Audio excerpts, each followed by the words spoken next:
Buenas tardes. Em, Recuerden que hasta hoy era el plazo de entregar el segundo corte. El trabajo está, o el espacio para subirlo ya está en la plataforma desde hace 2 semanas. Igual si se demoran o algo queda habilitado de todas maneras para subirlo, no hay problema. Ahora, si lo subimos un mes después, pues sí ya afectará eso la nota, claro que sí. Pero en términos generales digamos que no hay mayor problema.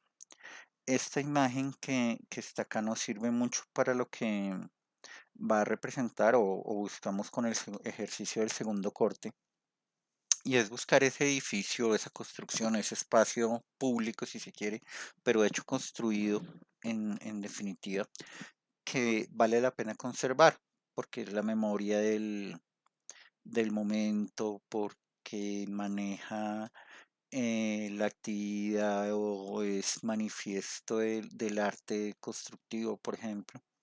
Miremos esa imagen, esa pequeña sección de un edificio que está sobre la avenida Misac.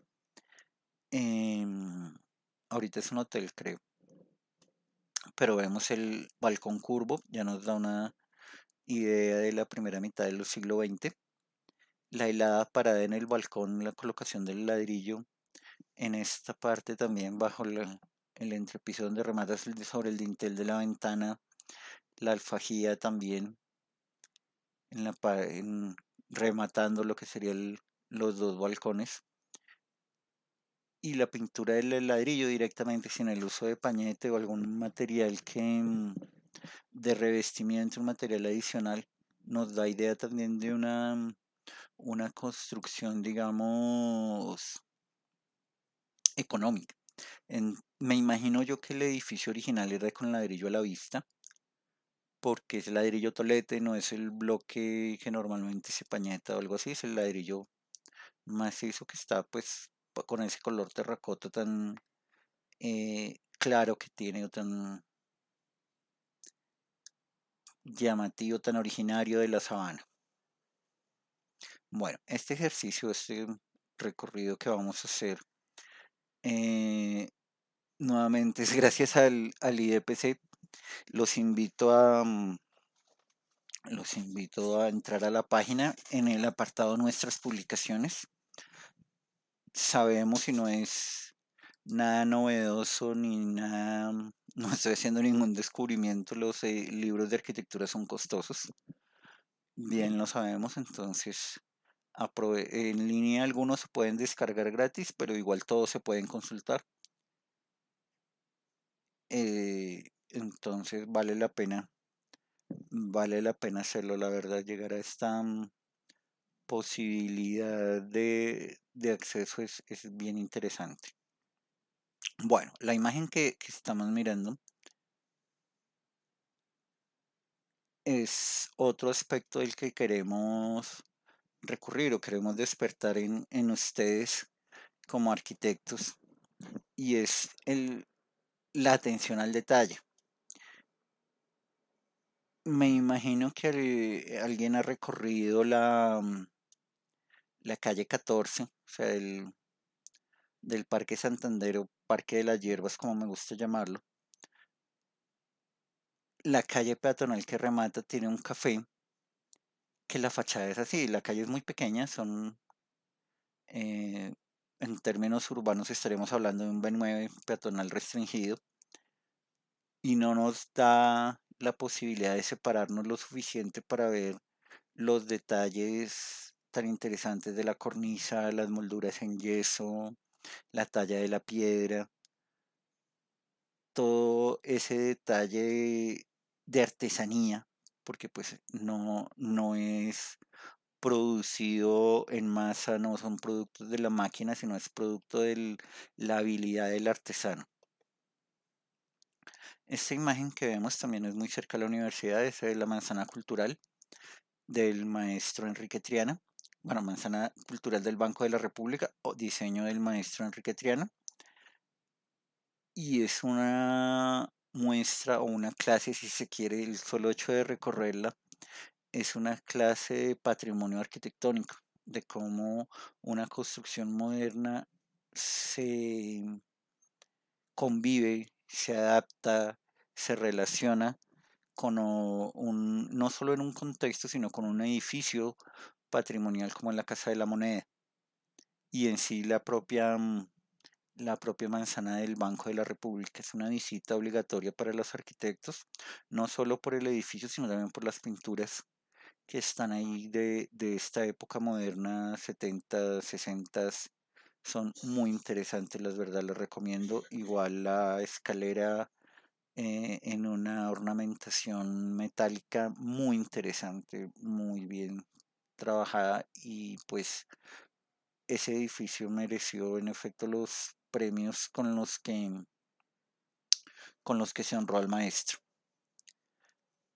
Esta imagen de la cotidianidad, si se quiere llamar así, me refiero a edificios o conjuntos o sectores urbanos, si se quiere llamar, que pueden pasar desapercibidos para nosotros porque son, em, digamos, son de procesos normales, son cotidianos, vuelvo y lo repito. Miren la plegadura que queda hacer en el balcón, la ventana en colrol, nuevamente el ladrillo aquí a la vista que se podía ver. El vidrio no está puesto con pisavidrio, sino con una pasta negra. No sé si ustedes alcanzaron a verla alguna vez. Era una pasta pisavidrios que se colocaba como plastilina y se endurecía. Entonces era muy interesante. Estas alfaquías, cómo empiezan a modular la fachada, que por ejemplo ya el dintel como una pieza que veíamos o que vemos aquí en este edificio, o veíamos en la imagen de los balcones, ya no está. Estos proyectos que hemos visto, el del lote de los tres imágenes, pues don pieza de que detrás de él había el diseño de un arquitecto, pero la preocupación por el detalle, la, la manufactura, la división de las ventanas, pero también la obra de un artesano, el pasaje Hernández, en que todas estas imágenes que vemos son relacionadas a lo que conocemos como el centro histórico, el sector de la Candelaria. Este pasaje Hernández, como habíamos hablado la clase pasada o la charla pasada más bien, nos llevan, era un sitio de oficinas, podemos entenderlo como un principio del centro comercial, y era de la clase alta, los abogados más reputados del país tenían ahí su oficina. La catedral, y empezamos a ver el desarrollo de Bogotá. Es muy interesante. Hay un libro también del instituto, no sé si está en línea, que es solo planos de Bogotá y se puede ver si uno lo superpone, el desarrollo y cómo se fue ocupando la mancha, cómo fue pasando por épocas, épocas primero muy demoradas, me explico, 200 años mientras creía al norte, tal, y en la segunda mitad del siglo XX una expansión gigantesca. Por eso si tienen familiares o conocidos de una edad importante, les pueden hablar, por ejemplo, de Villa Alsacia, si alguien llegó a conocer, que eran humedales, que ahorita donde está Castilla y frente a Bavaria, que queda el bosque todavía, el bosque era todo. O sea, hacia el occidente de Bavaria todo eso era un bosque con humedales y llegaban las aves migratorias, se podían ver. Bueno, aquí estamos hablando de una Bogotá que permaneció 300 años, si se quiere así, con estos límites muy precisos hacia el norte, lo que después sería la calle 26 ahí en San Diego, el barrio Santa Bárbara y la parte fundacional, si se quiere llamar así. Miren cómo el desarrollo que fue creando, hicimos hacia el norte, con sectores que eran otros poblados, el de Chapinero, Estas distancias normalmente se implantaban, digamos, en lo que pudiera ser una jornada o a pie o a caballo. Entre los municipios, llámese de aquí a Mosquera, de ahí a Madrid, era una jornada a caballo y las ubicaciones del centro a lo que fuera Chapinero era lo que se podía caminar en una jornada completa, claro. Entonces miren cómo los cerros era una muralla no solo para evitar el crecimiento al oriente, sino es tan fuerte lo que sería la carrera séptima, que era el camino a Tunja, que sobre él se empezó a desarrollar ese proceso. Obviamente siempre aparecieron vías paralelas como la 13 y luego la Caracas, pero digamos que el desarrollo era paralelo a los cerros. Estamos hablando de 1915, o sea, estamos hablando del siglo XX. Y la 26, que es más o menos por acá, será el Parque de la Independencia y eso, y Chapinero es otro sitio. Todas estas haciendas fueron las que después se parcelaron. Miren, el camino a Mosquera, lo que es la 13, empezaba a poblarse un poquito, pero el crecimiento de Bogotá hacia el occidente era mínimo. Hacia el sur, curiosamente, también. Hacia conurbarse con Usme y eso se demoró incluso otro poquito. Que una imagen de mejor resolución. Este ya es un poco posterior, 1923. Este ya es fuerte. Las vías que serían norte-sur, la séptima siendo todavía la vía más, pues más importante. Y ya empieza a verse en esos 5 años la diferencia, cómo se fue ocupando un poco, consolidando esta conurbación sobre Conchapinero. Y ya empezaba a parcelarse, no a construirse todavía, pero sí hacia el occidente por donde sería el camino Mosquera, lo que es hoy la 13.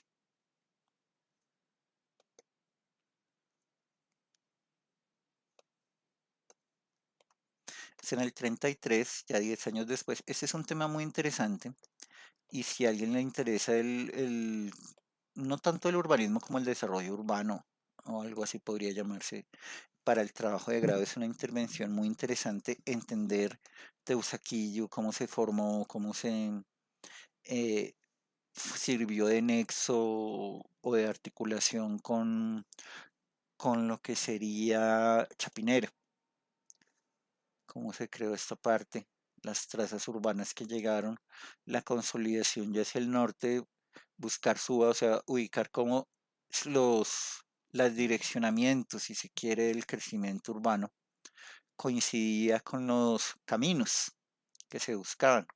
O sea, dónde quedaba Suba, dónde quedaba Usaquén, Usme, menos hacia el sur, pero también en ese sector y hacia la sabana, pero miren que lo que sería la 13 y eso, en comparación a lo que se crece en el norte, es mucho menor y es algo muy curioso porque el terreno hacia el occidente, pues lo que es ahorita Fontibón y, y esa parte, o sea, el camino a Fontibón, el camino a Mosquera, eh, pues el terreno es plano, los suelos son buenos, mientras hacia el norte, en la parte de los cerros, la parte de la carrera séptima del camino a Tunja, pues el terreno es más escarpado, más duro, más arenoso, construir es más difícil, el agua ya se vuelve un problema, en cambio en este sector no, pero curiosamente no se desarrollaron tan rápidamente. Sería un tema de investigación muy interesante. Otro tema son las zonas verdes. Miren cómo la consolidación de esa secuencia de espacios públicos, como la ciudad iba creciendo, lo poco que crecía hacia el occidente, iba generando estos espacios. Lo que iba creciendo hacia el norte también empezaron a ver estas piezas urbanas. Qué bueno sería saber qué pasó con estas piezas.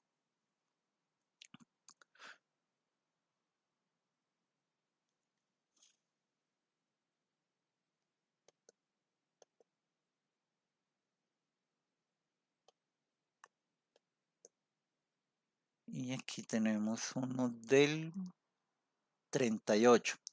Este momento es importante no solo por los 500 años de Bogotá, sino por los planes urbanos que se hicieron ahí. Eh, Como hablábamos en su momento, al inicio del curso, la arquitectura como arte y el urbanismo como ciencia, pues no están ajenos al entorno en que se desarrollan, en general todas las artes. Entonces, entender que aquí ya en el 38 tenemos la presidencia de Alfonso López Pumarejo, el programa La Revolución en Marcha, que fue un programa que muchos llamaron comunista, y se persiguió bastante a Alfonso López Pumarejo por detalles como permitir o conceder, sí, conceder, reconocer más que conceder el derecho a la huelga, el derecho a vacaciones pagas, y tratar de entrar a la modernidad de Colombia, que ya lleva un año Leopoldo Rotter y entonces el proceso, el proyecto de la Nacional empieza a tomar fuerza. Miren dónde estaría la universidad en esta zona, a las afueras de Bogotá. Esto es lo que sería el Parque Nacional, ya consolidado el sector de Teusaquillo, pero Bogotá prefiere expandirse hacia el norte, o sea, buscando a Usaquén, o al noroccidente buscando a Suba, curiosamente, pero la llegada hacia Fontibón es mucho menor, esa búsqueda, incluso hacia Suacha, si se quiere con la autopista Mireni a Saúme, esta masa es bien importante aquí donde estamos ubicando porque es donde se ubicaron los barrios obreros que promovió desde la presidencia Alfonso López. Hay que anotar un detalle importante y es que hasta 1988 no había elección de alcaldes, elección popular. O sea, ahorita hablamos de una alcaldesa y tal, fulanito en su periodo. Aquí no, eran de libre nombramiento y remoción los alcaldes de los gobernadores y los gobernadores del presidente. O sea, se votaba por el presidente y el presidente nombraba y removía al que quisiera. Entonces, eso afectó bastante los proyectos, digamos, de una índole pequeña, porque todo dependía de la nación. La autonomía del distrito, bueno, el distrito todavía no era el municipio de Bogotá, que tenía sus propios recursos, pues a veces, a pesar de que eran del mismo partido, tenían o presentaron bastantes diferencias en este periodo. Por ejemplo, el Estadio de la Nacional, que es el Estadio Alfonso López, se hizo para esta época, para los Juegos Bolivarianos del 38, pero los dineros que debía aportar Bogotá para que él completara el proyecto del estadio o del complejo, porque no era solo el estadio, era una villa olímpica en la universidad, pues el consejo no lo dio. Ahí jugó un papel importantísimo el entonces concejal y después alcalde Jorge Eliezer Gaitán, bajo un precepto que era más o menos que la Universidad Nacional es de la Nación, entonces el municipio de Bogotá no debía pues dar recursos para ese proyecto y más bien hacer el estadio municipal en el terreno de la hacienda que había donado don Nemesio Camacho. La hacienda se llamaba El Campín. Entonces los dos estadios se hicieron al tiempo y los dos estadios quedaron inconclusos y bueno, o sea, no, no se quedó con ningún proyecto por la lucha que hubo entre los dos líderes. Bueno, miren cómo va creciendo. Aquí ya está la nacional. Miren cómo las masas verdes, este es donde está ahorita la escuela militar. En su momento la escuela militar quedaba en el centro internacional. En esta época ya se pasaba ahí. Miremos a ver si la podemos ubicar. ¿Dónde es el Hotel Tequendama? ¿Dónde es? No, la resolución no es una pena. Sí, el Centro Internacional, el Hotel Kendama, las residencias Bacho de Bochica, todo eso era el centro, era la escuela militar. Esas piezas urbanas, como la escuela militar, como los hospitales, los batallones, ubican los límites de la ciudad. Miren, cuando se conforma la escuela militar, Bogotá llegaba hasta ahí, hasta el 80. Entonces ya se pensaba en el camino a Medellín. El camino a Tunja sigue siendo el más importante y ya hay dos vías, lo que sería la Caracas y lo que sería uy, la Caracas era muy bonita, creo que se las comenté en otros momentos. Vimos en la charla pasada lo interesante que era o lo interesante que fue esa avenida, muy, muy bonita realmente. Y pues lo que es ahora es apenas lamentable, si se quiere. Miren cómo se va desarrollando ese Suacha, como estirándose. O sea, el uso de la sabana no se, pues no prosperaba, ya aquí ya había venido Le Corbusier, que era las Américas como el elemento que se construyó del plan de Le Corbusier para Bogotá, que es un tema que trataremos ya en el tercer corte. Este plano es del 54.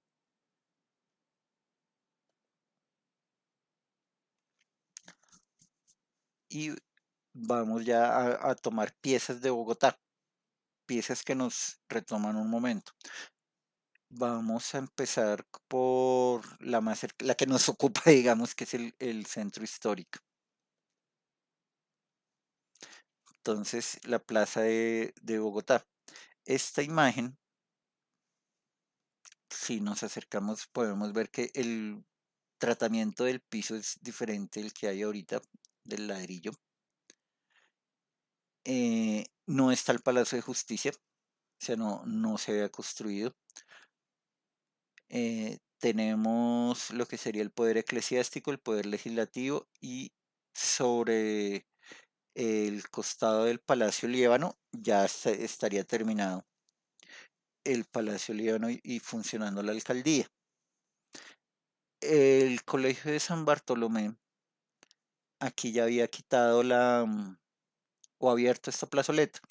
Esto es de entrado del siglo XX porque antes, hablo de los 40, esto estaba cerrado.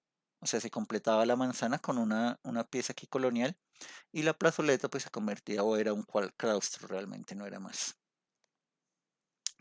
Esta pieza de aquí es importante y nos vamos a reparar un poquito porque son los sitios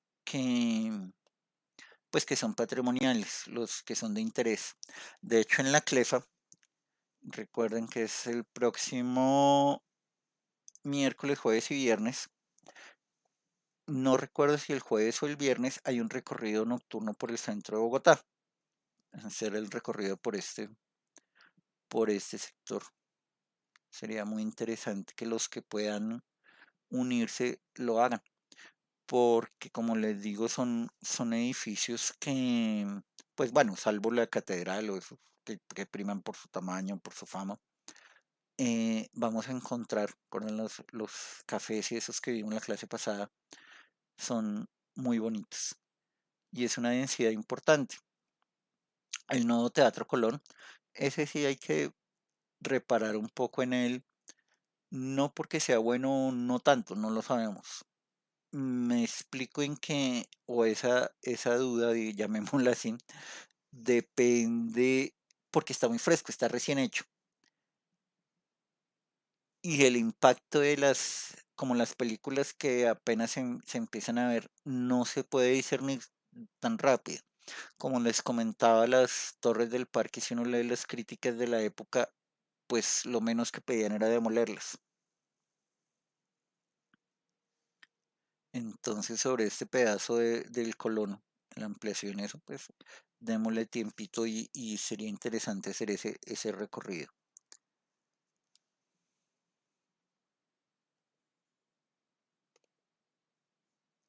Bueno, aquí nuevamente los que tienen o tenemos familiares de cierta edad pudieron haber visto esta plaza.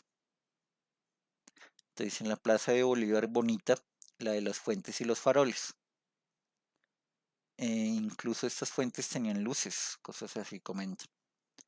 Y miren que la diferencia de piso de niveles entre la séptima y octava se vencía con una escalera, entonces la plazoleta quedaba aquí. Pero esto realmente no es una plaza, es un parque de barrio.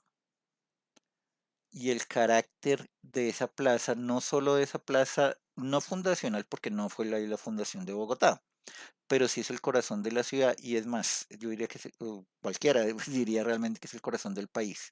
Entonces el corazón del país no puede ser un parqueadero, que era lo que pasaba aquí, porque las calles seguían funcionando y las carreras pues ni se diga. De hecho la carrera séptima, ese sí les digo que hasta entrado los ochentas por ahí andaban busetas. Eso sí, lo sé de primera plana, de primera mano, perdón. Entonces hacer las manifestaciones, los reclamos, lo que es la vida nacional, pues no se puede hacer en este parque.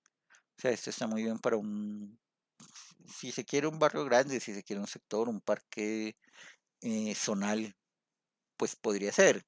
De ir uno y comerse un helado, alimentar palomas, cosas de esas está muy bien. Pero no puede ser el corazón de la nación. Entonces aquí Fernando Martínez plantea esto, resolver la pendiente poco a poco, la diferencia de alturas entre la séptima y la octava, y Bolívar. La estatua sí es la misma, se me olvidó ahorita cómo se llama esta pieza, si es nueva en comparación. Recuerden que los bienes son patrimoniales, primero los dividimos en dos clases, materiales e inmateriales. Material es lo que podemos palpar, inmaterial lo que no. O sea, por ejemplo, em, la fiesta de los Reyes Magos del Barrio Egipto. Eso pertenece al patrimonio inmaterial. Y patrimonio material, pues lo que podemos tocar y lo dividimos en bienes muebles y bienes inmuebles. Las estatuas son bienes muebles, o sea, no es fácil trasladarlas, pero se pueden trasladar. Y el bien inmueble son las construcciones arquitectónicas. ¿Ok? Aquí las iglesias las vamos a pasar rápidamente porque ya las tratamos en su momento. Entonces estas iglesias coloniales son bien bonitas, pues San Francisco, San Agustín, la iglesia de la Veracruz, la iglesia de Santa Bárbara, ven que estas dos iglesias están pegaditas. Los retablos son hermosísimos, o sea, si pueden llegar algún día temprano a la universidad y pasarse, si tienen la iglesia esté abierta, sobre todo mucho atención a estos retablos. Son unas artesanías muy hermosas. La Concepción, el cielo raso en yeso, las molduras, el Museo de Santa Clara. O sea, todo esto nos queda en el sector próximo a la universidad. Entonces, vale la pena, claro que vale la pena acercarse y pues recorrerlas. En la nave de cañón, esta nave de cañón es descolgada. O sea, la estructura nunca es una bóveda, siempre son cubiertas a dos aguas. Y la estructura puede ser par y tirantes o solo pares. Que por ejemplo estos edificios no tienen tirantes, o sea, es par, solo la pieza en madera que va a sostener estos dos elementos. Analizar estas iglesias, las que pertenecían a un claustro, pues no es fácil en la medida en que son una pieza del conjunto y no son piezas autónomas. Pasa eso con San Francisco y pasa con San Agustín, que demolieron el resto del complejo. Y en el caso de San Francisco, para hacer el edificio de la gobernación, que hoy es de una universidad, creo que es del Rosario, pero ahí quedaba la gobernación de Cundinamarca.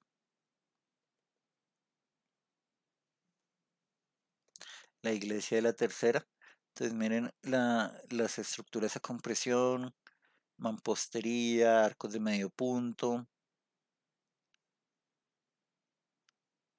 trabajo de muros de carga, La capuchina, ese podría ser nuestro trabajo del tercer corte. Hacer ese recorrido por el centro me parece interesante. La iglesia de San Ignacio, la iglesia de la Compañía de Jesús, el colegio de la Compañía. Como les decía, esta pieza o esto se cerraba acá sobre era un claustro, o sea, esta plazoleta era un patio interior. Seguramente la fachada interior sería la réplica de este que vemos acá. Y hacia afuera era un edificio colonial. La Casa de las Aulas, esta iglesia conocida, la Universidad del Rosario, la iglesia de la Boruladita. Digo conocida porque queda saliendo por la Facultad de Derecho de nuestra universidad.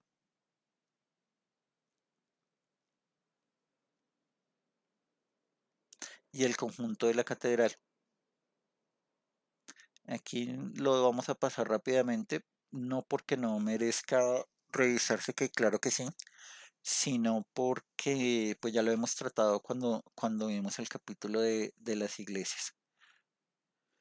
Esta puerta, bueno, en general las puertas de la catedral o del conjunto de la catedral son, no se pueden quemar. Esa, no se van a quemar con las hogueras y esas pequeñas que vimos de una manifestación hace 2 o 3 semanas. Porque primero es una madera maciza, segundo ya está inmunizada 300 años o más al agua y al sol, inmuniza la madera no solo de los bichos, sino también la vuelve em, incorporante, o sea, no se va a quemar, y menos con esas pequeñas fogatas. El Palacio Cardenalicio, aquí nos dan épocas que se van marcando. Miren, por ejemplo, este es un edificio que para nada es colonial,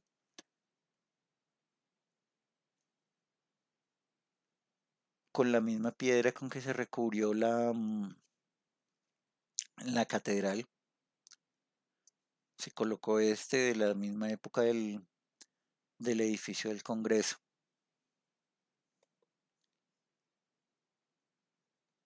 Y ya los otros son los claustros, las apropiaciones de las casas coloniales para darle una función de restaurante, de hoteles, de museos si se quiere, o de oficina pública. El instituto tiene varias eh, oficinas, varios departamentos, varias sedes más bien, más que oficinas, varias sedes ahí en la Candelaria. Entonces vale la pena visitarlas. El Palacio de San Carlos. Aquí este sector o este sitio frente a la entrada del Teatro Colón es donde funciona la Cancillería hoy, pero en su momento era el Palacio Presidencial, antes de que se hiciera la Casa de Nariño, esta era la Casa del Presidente. Y ya las otras eventos, aparte de su valor arquitectónico, son casas patrimoniales por lo que haya pasado. Entonces, por ejemplo, la casa donde nació Rafael Pombo, la casa donde vivió Rafael Uribe Uribe, ya toman ese valor. Recuerden que cuando veíamos en el primer corte la importancia o las razones o las justificaciones para volver o reconocer el patrimonio de una edificación, una de esas era su valor histórico porque recordara algún suceso de la vida nacional o fuera importante para personajes como Uribe Uribe o como Rafael Pombo. Con la quinta pasa lo mismo, la quinta de Bolívar era a las afueras de Bogotá donde vivía cuando el Libertador la habitaba, quedaba por fuera. Era la finca de recreo que se la prestaban. Entonces, saber que ahí vivió el Libertador, pues ya solamente con eso es razón suficiente para que sea de patrimonio cultural, porque si lo miramos, pues no es diferente del resto de haciendas pues de la época. Ahora que se conservó, a diferencia de las otras que no. Todas estas esas casas, si se quiere, estaban en estos sectores. volvamos al planito.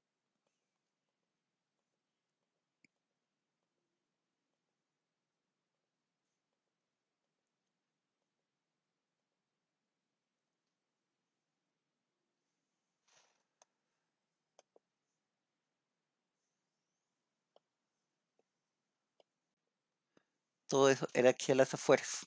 O sea, el paseo de, no el paseo de olla, llamémoslo así, sino el paseo de extramuros de Bogotá, era venir aquí a este parquecito en San Diego, aquí en la 26. Entonces el camino a Monserrate, todo eso era fuera de Bogotá casi, si se quiere. Entonces, esa casa de hacienda no era la única, pero sí es la única que se conservó porque pues fue la que habitaba Simón Bolívar.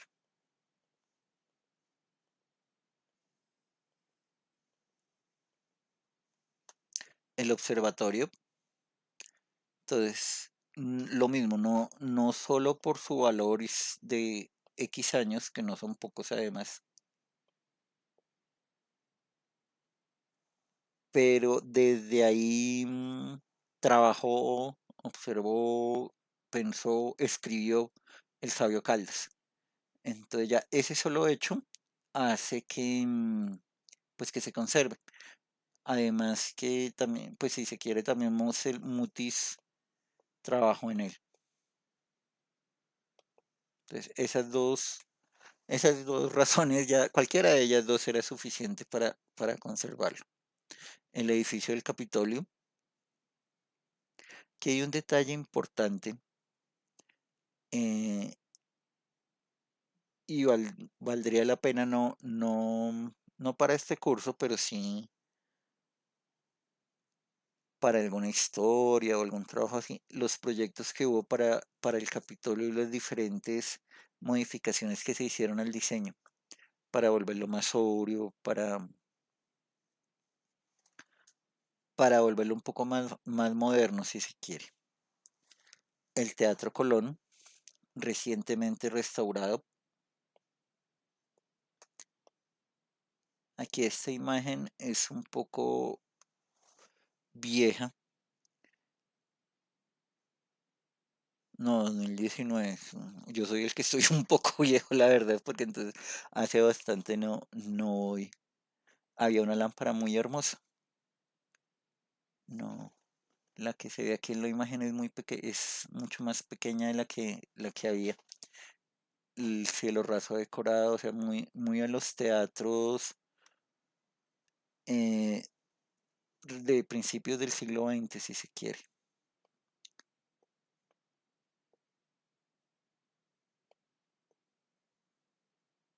El pasaje Hernández siempre nos va a aparecer, aunque hoy sea de restaurantes corrientazos, de todas maneras vale la pena pasearlo, vale la pena recorrerlo. Y cuando se sale no por la entrada principal, sino la posterior, como veíamos en la clase pasada, pues hay unas chaquetas baratas, si les interesa. El Palacio Echeverry de Gastón Lelarche, donde funciona el Ministerio de Cultura. Aquí hay un detalle importante y era el cambio de material siempre en lo que sería la base, el basamento y lo que sería el cuerpo del edificio. O sea, la calle, la relación de la calle se trataba de una manera y el cuerpo del edificio se trata con otro. Eso se recuperó 50, 60 años después en las arquitecturas modernas de Serrano, de Gabriel Serrano, por ejemplo, como principal, eh, bueno, principal tal vez no, pero sí uno de los grandes arquitectos que trabajaron la torre y la plataforma, como vimos en algún momento en algunas clases. El Palacio Liébano, en los remates, este remate afrancesado es el que les hablaba cuando hablaba de la Caracas, de estos edificios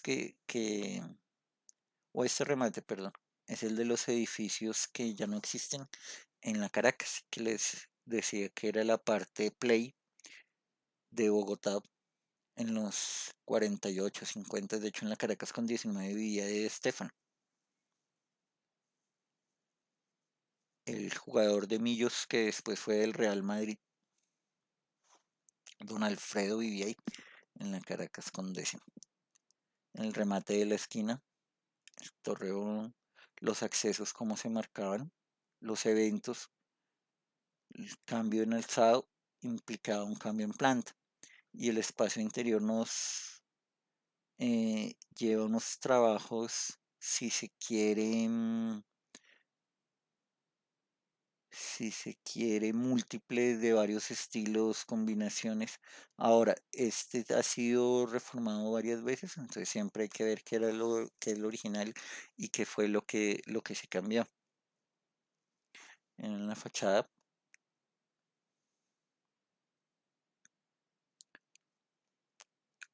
aquí quedaban unas galerías. Antes de que fuera la sede de la alcaldía, unas galerías, no me refiero a galerías de pinturas de cuadros, sino la, unos locales, digamos, es un centro comercial, pero no con espacio interior, sino desde la calle se accedía a los locales y uno de ellos se quebró y quemó el edificio para cobrar el seguro. Ahí quedaba el Museo Nacional y dentro de ese edificio estaba, o en ese incendio, se perdió el original del Acta de Independencia. No sé si le habrán pagado el seguro o no, porque hoy sabemos que el incendio fue provocado. Que ya entramos en las iglesias republicanas.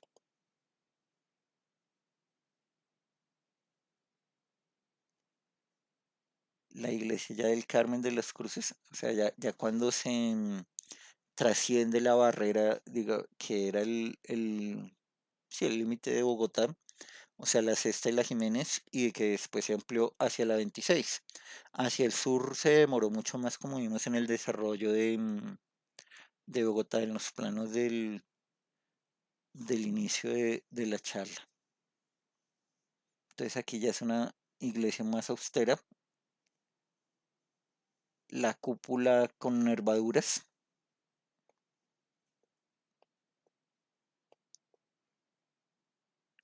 Entonces aquí está la linterna que permite el ingreso de luz, el óculo y se desprenden las nervaduras. La carga se va a transmitir por aquí, por esta piedra, lo que permite abrir estas ventanas.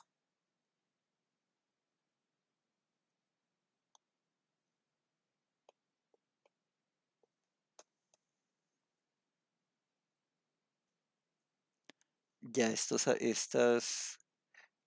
arcos rebajados son pues el ladrillo y ya es una época pues posterior evidentemente.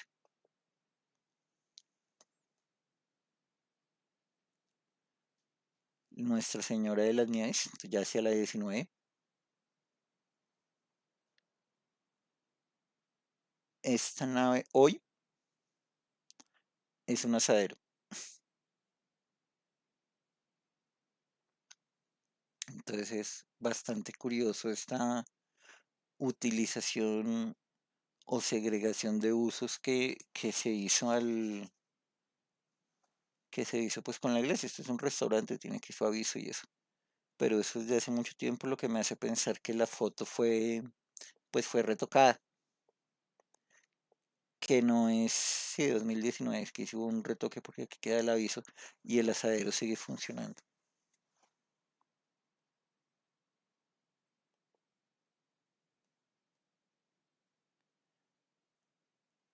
La iglesia de la Santísima Trinidad y el conjunto de la calle del Sol. Este conjunto lo trabajó, lo diseñó Arturo Robledo, lo adecuó más bien Arturo Robledo. En su momento el edificio original era un convento, luego se modificó, se volvió estatal y fue la sede del servicio de inteligencia. Y después sí ya el conjunto de vivienda que hoy conocemos de estrato alto en el centro. Ay, perdón.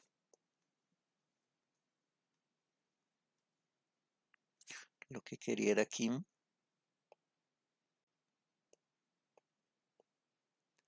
acercarnos a esta zona verde queda al interior. O sea, es una zona verde gigantesca en el centro internacional, en el centro, perdón, en el centro histórico, donde no hay una zona verde.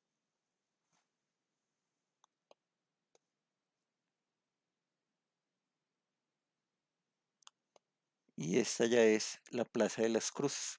El mercado, o sea, una manzana aislada, es bien curioso la implantación porque rompe la, el trazado urbano. O sea, las calles de acceso no tienen continuidad al frente o lateral a la iglesia, sino,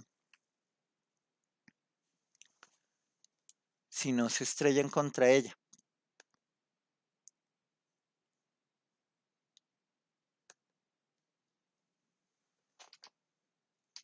Manejo del zócalo, el espacio abierto del mercado, o sea, la división de locales son divisiones interiores.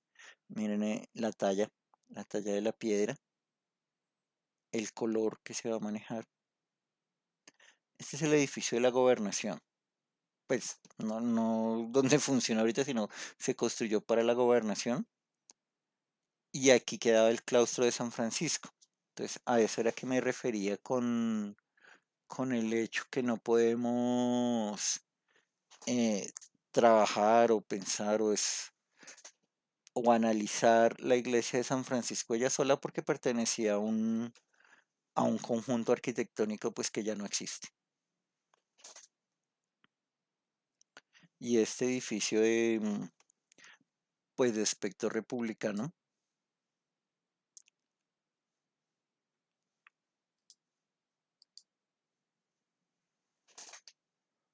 con diferente traza, ¿sí? En el basamento, en la relación de la calle, además porque es una calle inclinada. El inicio es la celebración de la esquina, el acceso simétrico sobre el eje central del conjunto,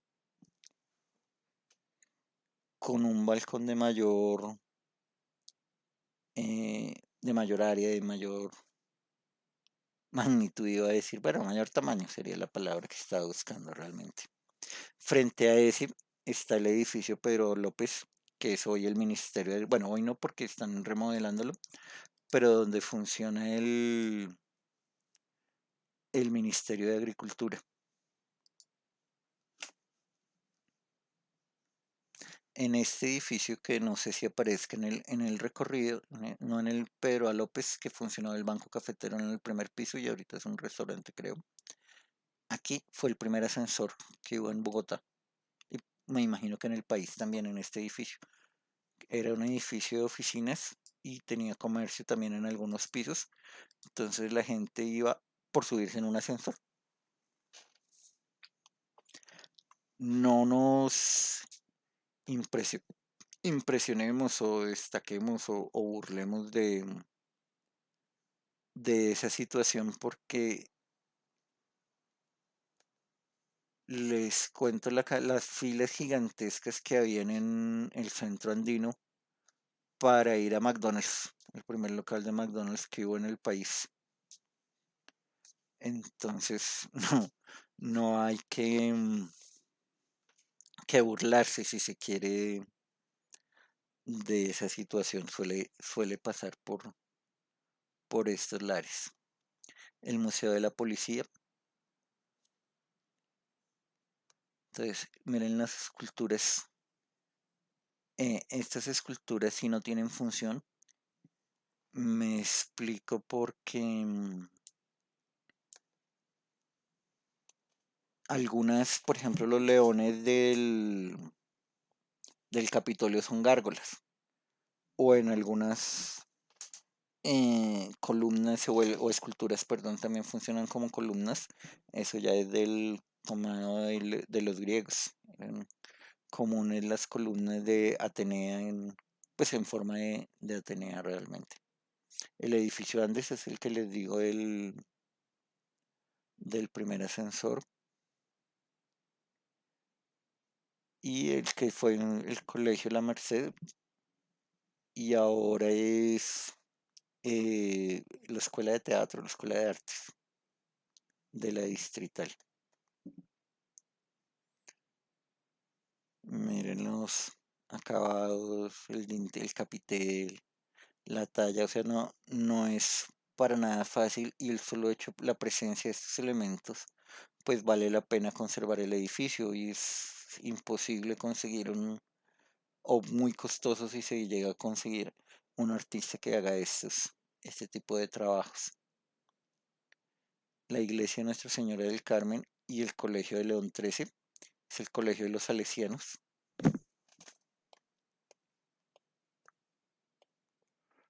Habíamos hablado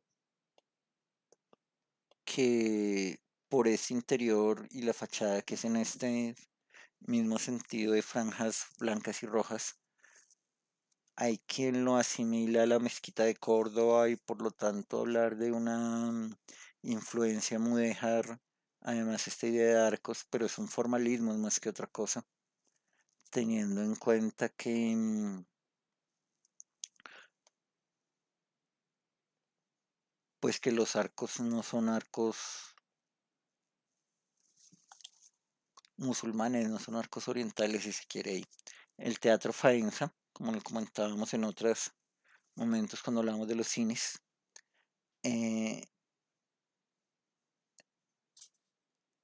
lo salvó la Universidad Central, creo, o alguna universidad, espero que haya sido la Central, porque pues su final fue de rotativo de Cine X. Y pues la verdad, al ver esta fachada es un destino, un envejecimiento lamentable para un edificio de esta calidad. El Teatro México, que igual hoy también es de otra, o también de la misma universidad, no lo sé, pues pertenece a una universidad hacia la central. Es este de aquí. Y este en Chapi, o esta talla en piedras más que en Chapi. Es como está revestido de la fachada. O sea, me imagino que quiere remodelar o quiere eh, emular más bien la arquitectura mexicana, lo que puede ser la rectoría de la UNAM. No muy afortunadamente, no en el sentido de que sea un mal trabajo para nada, es muy bueno y el teatro pues funciona muy bien, sino porque no tiene un sentido arquitectónico ahí. El teatro se diseñó y se llama Teatro México porque era para dar películas mexicanas. O sea, se daban todos los días las películas de Pedro Infante, de Vicente Fernández, de Pedrito Fernández, de Solís, El Santo, Blue Demon. Todas esas, esas eran las funciones o las películas de cine del Teatro México. El Teatro Jorge Eliezer Gaitán, cuando se fundó era el Teatro Colombia.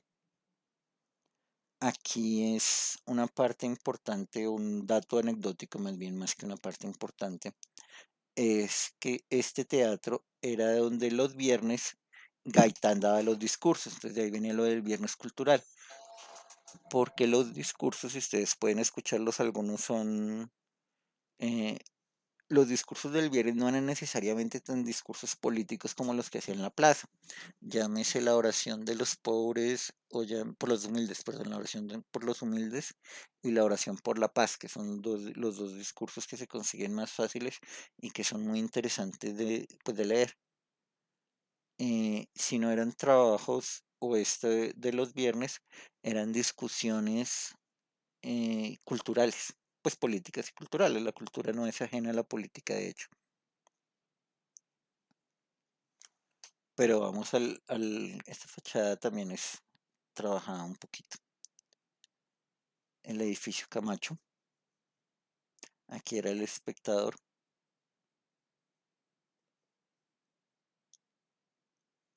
Y las obras perdón, el espectador era aquí, no en el Camacho, sino en el edificio Monserrate.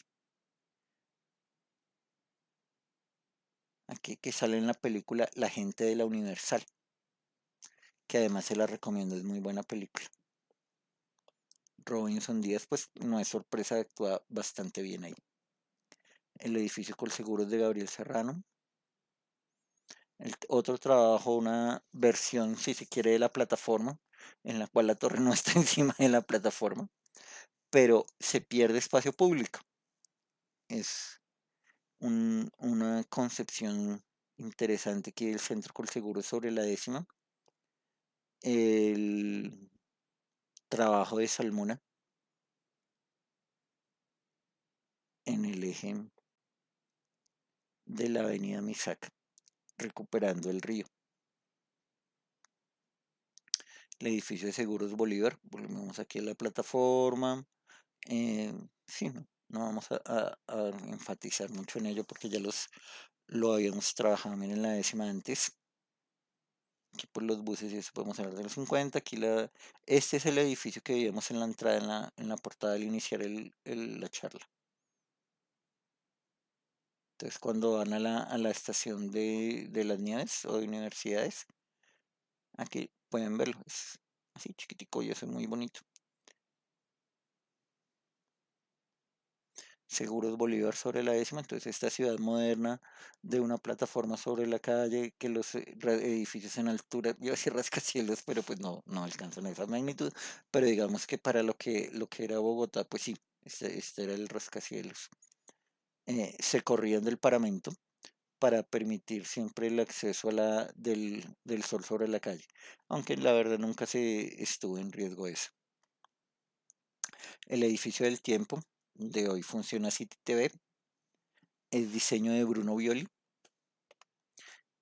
Aquí estos dos, este también es de Bruno Violi, el edificio Quintana. Aquí queda la vivienda, creo. Este me gusta mucho, no porque los otros no, sino porque el lote es muy pequeño. El lote es muy pequeño y hace un trabajo tan maravilloso. Comercio, doble altura, sobre un extremo ubica el acceso y el punto fijo y reparte a unos elementos de planta libre. Como es pequeñito el lote, puedes vencer la estructura con un solo tramo, lo que permite liberar la fachada. Entonces tienes un basamento, como es comercial, bueno, en el momento de la foto no seguramente habrá una marcha o algo así. em, Se relaciona con la calle, el cuerpo del edificio y el remate se dilata. Lo mismo hacia acá.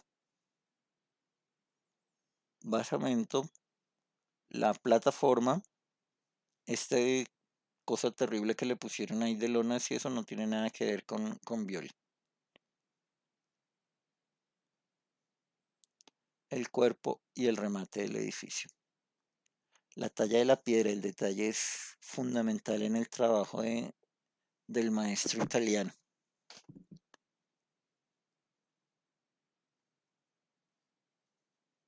Miren cómo empata.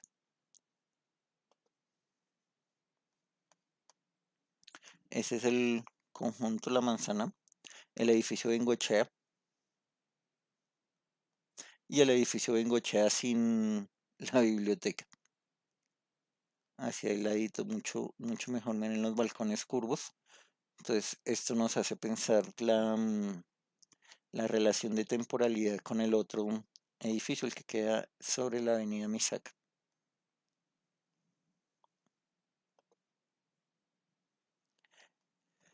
La biblioteca de la Luis Ángel, la biblioteca en sí, la verdad no me gusta mucho, pero negar que el maestro Samper hizo un trabajo gigantesco y fabuloso, sobre todo aquí, en una sala de conciertos. Esto es una maravilla, maravillosa, y no tengo adjetivos para calificarla. Sobre todo por la dificultad en la medida en que, como es un órgano, no es un piano cualquiera, sino es un órgano, la sala debe hacerse trabajando la acústica de ese órgano, de ese instrumento. No es hagamos una sala y luego se colocan ahí cualquiera y adaptamos, movemos los paneles o no, sino al revés. O sea, el trabajo acústico, el trabajo en la madera, el tipo de madera, el enchape de la pintura que se coloca para que, pues para que lograr el sonido perfecto, que es lo que se logra Ay, es fabuloso. Digamos que en ese sentido no tiene nada que envidiarle al Teatro Colón de Buenos Aires, que a la entrada tiene un avisito que dice más o menos, el Teatro Colón de Buenos Aires solo tiene un defecto, es perfecto, Luciano Pavarotti.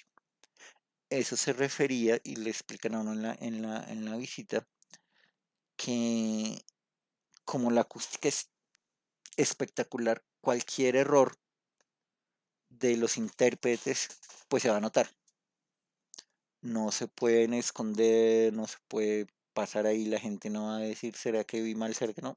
Sino en cualquier momento, en cualquier sitio de la sala, tanto del Colón de Buenos Aires como de esta sala, cualquier error del intérprete se nota. El maestro Salmona nos da una reinterpretación del claustro, nos da una interpretación del basamento. Esta línea está hilada, es la reinterpretación del zócalo, más que del basamento del zócalo. En las casas de la Candelaria se pinta una franja ahí bajo la ventana, tiene un color y de ahí para arriba es blanca. Em, Esa es la forma en que el maestro la trabaja, la direccionalidad. O sea, este es el zaguán, la reinterpretación del zaguán, que se entraba a caballo al patio. Y miren estas escaleras, por lo menos fabulosas. Creo que alcanzamos a hacer este otro pedazo con los cementerios de la 26 y ya el resto lo trabajaríamos en otra charla. Este es, aparte del proceso del edificio, es bien interesante que el conjunto, miren cómo se abre hacia la 26, el eje que nos va a armar, o los dos ejes si se quiere el cruce. Y esta es la historia, igual que decimos que la Plaza de Bolívar es el corazón del país, puede uno también afirmar que en el cementerio central está la historia de Colombia.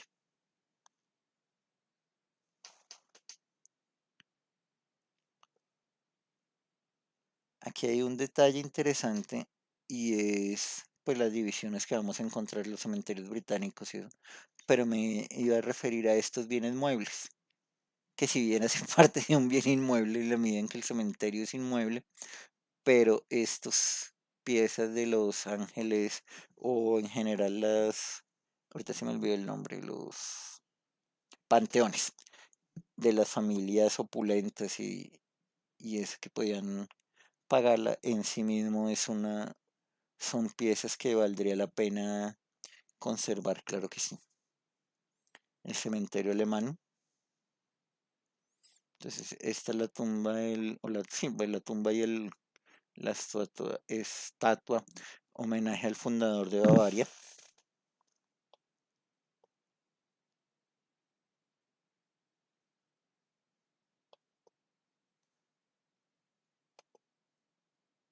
Y la gente va y le pide cosas. El cementerio hebreo. Y quedamos para la entrada a la modernidad, que ya es la estación de la Sabana, la Basílica del Voto Nacional. Pues para llegar a la modernidad primero hay que pasar por el republicano. Entonces, esa transición que vamos a encontrar entre lo que sería la parte colonial, esta que teníamos acá, que era la forma de construir, y esta pieza ya moderna, que nos quedó armadita esta, para ir de aquí a aquí es fundamental pasar por el republicanismo antes, por entender que ya no se es una colonia y en búsqueda de la identidad podríamos llamar a esta franja o a este momento de la historia de la arquitectura que vamos a encontrar. Evidentemente no hay un momento, un año o un evento donde decimos aquí murió lo colonial, nació lo republicano, murió lo republicano, nació lo moderno, no existe. vamos a tener siempre etapas de transición, vamos a tener elementos dentro de los mismos edificios que nos van a recalcar o a retener, no sé cómo llamarlo, o a recordar piezas o eventos de los que no se ha terminado de ir. Mejor dicho, son procesos donde lo viejo no se ha ido y lo nuevo no ha llegado. Y si a eso le sumamos que el acero, el cemento y el concreto todavía no estaban, o no habían plantas, mejor dicho, no se manejaba básicamente porque no existía. No existía aquí, mejor dicho, porque vamos, en concreto en Europa había hace rato, pero aquí plantas de concreto, plantas de acero y eso, pues no. Entonces estos edificios son en muros de carga, los de la Nacional también, y esta altura que se ve interesantísima entre la ventana del último piso y la altura de la fachada es para cubrir una teja de barro. Entonces la estructura era normal, muros de carga par y tirantes, pero entonces pintamos de blanco, em, la cubierta la escondemos aquí y el interior con un cielo raso. Entonces ya nos da la idea de la placa plana. Y creo que por hoy podríamos dejar ahí. Les recuerdo nuevamente la importancia pues de subir el trabajo. Todo está abierto, incluso el del primer corte. Y pues nada, quedo atento a sus comentarios en el chat de preguntas y recuerden a las 5 todos los días hay tutorías en el salón de tutorías. Bueno, muchas gracias y espero que se hayan entretenido con este podcast.